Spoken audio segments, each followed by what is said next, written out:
விஜயகாந்த் அவர் இருந்தார், எதிர்கட்சி தலைவராக வந்தார், இல்லைன்னு சொல்ல முடியாது. அவருடைய கட்சியில் ஆர்டருக்கு இல்லை, சீட்டு கேட்குறாருன்னா வந்து அவர் என்னன்னா ரெண்டு கட்சியிலையும் பேசக்கூடாது, அங்கேயும் பேசுறது இங்கேயும் பேசுறது, அது சரியாது. அது நான் நியாயமும் இல்லை. ஒன்று இருக்கிறது வந்து விசுவாசமா இருந்தால் ஒரு பக்கத்தில் விசுவாசமா இருக்கணும்.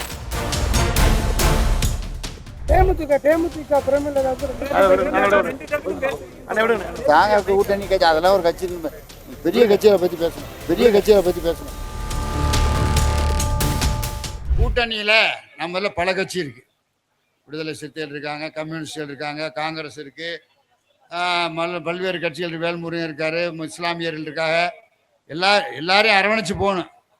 இஸ்லாமியர்கள் கிறிஸ்தவர்களை பொறுத்த மட்டும் காங்கிரஸ் எதுக்காண்டி வச்சுக்கிறோம்னு சொன்னோம்னா, காங்கிரஸ் ஏன்னா பேசுறேன்னு கேட்பீங்க. நேற்று கூட நான் வருத்தப்பட்டு சொன்னேன், ஒருத்தர் ரெண்டு ஏயா உயிரை வாங்குறீ அப்படின்னு.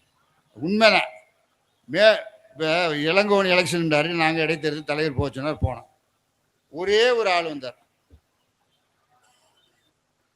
ஆனால் நான் சொன்னேன், ஏப்போ ஒரு ஆள் ரெண்டு ஆள் தான் இருக்கிறதா பேசாமல் இருங்க, தொல்லை இல்லாமல் இருங்கப்பா, உங்களுக்கு ஜெயிக்க வேண்டியதுங்கிறது 76,000 ஓட்டில் ஜெயிச்சு கொடுத்தோம். எப்படின்னா 1865 ஓட்டு இளங்கோவன் மெக்கானிக்கல், நான் நின்ற 10 பூத்துலேயும் ஒவ்வொரு ஆளுக்கு 10 பூத்து கொடுத்தாங்க. நாங்கள் அப்புறம் 1765 ஓட்டு, ஒரு 100 ஓட்டு குறைச்சியில் லீடிங் வாங்கி கொடுத்தோம். குறைச்சி இருக்க இடத்துல லீடிங், அவ 3000 ஓட்டு லீடிங் வாங்கி கொடுத்தோம். அவ்வளோதான் முடியும். ஆகவே காங்கிரஸ் கட்சி வேணாம்னு சொல்லலை, காங்கிரஸ் கட்சி கூட்டணியில் இருக்கணும். நம்ம வேணும், நம்ம வேணுக்கு வேணும்தான். ஏன்னா இஸ்லாமியர் கிறிஸ்தவர்கள் கொஞ்சம் பேரை இப்போ எல்லா ஓட்டிலையும் ஒன்று சேர்க்கறதுக்கு தான் கெட்டிக்காரத்தனமே தவிர, எல்லாரையும் விட்டு நீங்கள் அவன் வேணாம் இவன் வேணாம் அப்படின்னு போயிட்டா அது அரசியல் கிடையாது. அப்படினால இப்போ தளபதி எல்லாரையும், விஜயகாந்த் அவர் இருந்தார், எதிர்கட்சி தலைவராக வந்தார், இல்லைன்னு சொல்ல முடியாது. அவருடைய கட்சியில் ஆர்டருக்கு இல்லை, சீட்டு கேட்குறாருன்னா வந்து அவர் என்னன்னா ரெண்டு கட்சியிலையும் பேசக்கூடாது. ஏதாவது ஒரு கட்சியில் ஸ்ட்ராங்காக திமுகவில் எனக்கு இவ்வளோ சீட்டு கொடுங்க அப்படின்னு அவர் தலைவர்கிட்ட கேட்டால் பரவாயில்ல, அங்கேயும் பேசுறது இங்கேயும் பேசுறது, அது சரியாகிறது. அது நான் நியாயமும் இல்லை. ஒன்று இருக்கிறது வந்து விசுவாசமாக இருந்தால் ஒரு பக்கத்தில் விசுவாசமாக இருக்கணும்.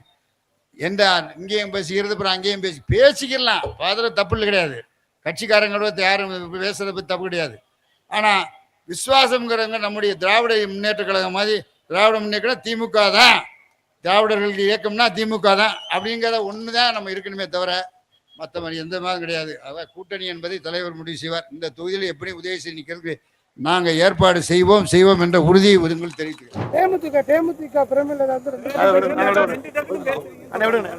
கூட்டணி கட்சி அதெல்லாம் ஒரு கட்சி, பெரிய கட்சியை பற்றி பேசணும்.